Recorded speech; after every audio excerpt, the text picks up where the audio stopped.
Welcome to another Bestiary Teyvat. Today's episode shall be on slimes. Now these common, mischievous, elemental bubbles pester you and me to no end. Low-life forms of minimal intelligence, made from condensed elemental energy. But ignore them for too long, and they just might become a bigger problem.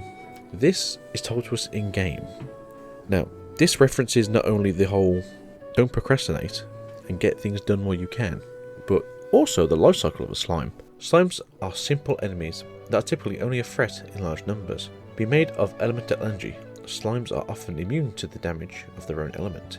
Each slime has its own element: thunder, anemo, water, ice, electric, geo, as well as dendry. Now, of the 7 elements, we have something quite interesting.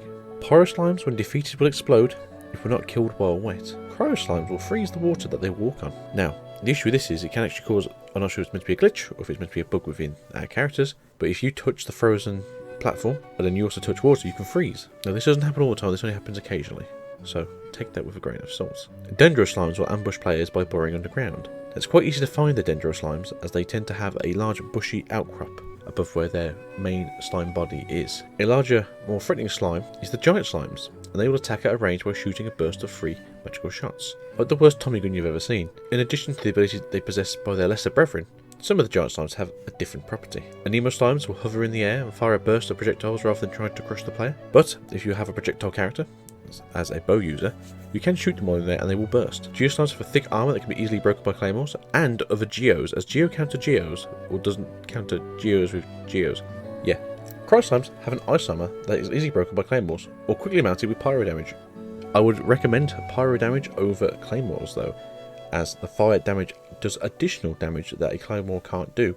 Now, if you have Diluc or the upcoming fire character in 1.1, I suspect that actually it doesn't matter if you choose a claymore or a fire user. Electro slimes will limit a damaging electro field with every bounce. There's also a yellow variant which is classed as a mutant electro slime.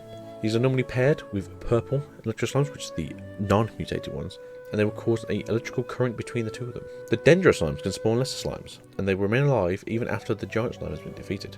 If you have gotten to the Diluc side quest, the Dark Knight Hero's Alibi, slimes are extremely hungry for energy and can sense extracts of elemental substance. For instance, in that side quest we use a mist flower extract and we use just a drop on the floor, and this summons dozens of slimes.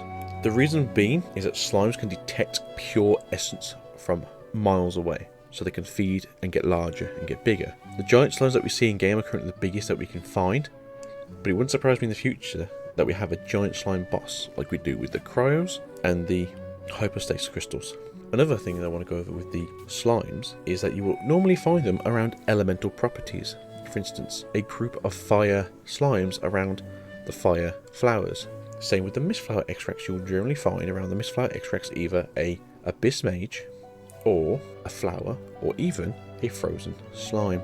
Now, this also goes with electrical ore, as you will generally find thunder elements around the electrical ore. This being said, geos can spawn anywhere, and they don't necessarily spawn around mining points. Anemo-based slimes have a tendency to spawn around wind-based objects like dandelion seeds, and dendra just tends to spawn where dendra wants to spawn, anywhere there's grassy open fields normally. There's normally high in concentrate, such as around the Adepti field, as well as the field around the wind rush tree. Now, water-based slimes generally spawn around the coasts or bodies of water like lakes that we have in the game. But for today, that is it.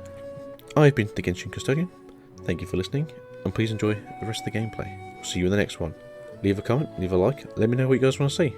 Goodbye.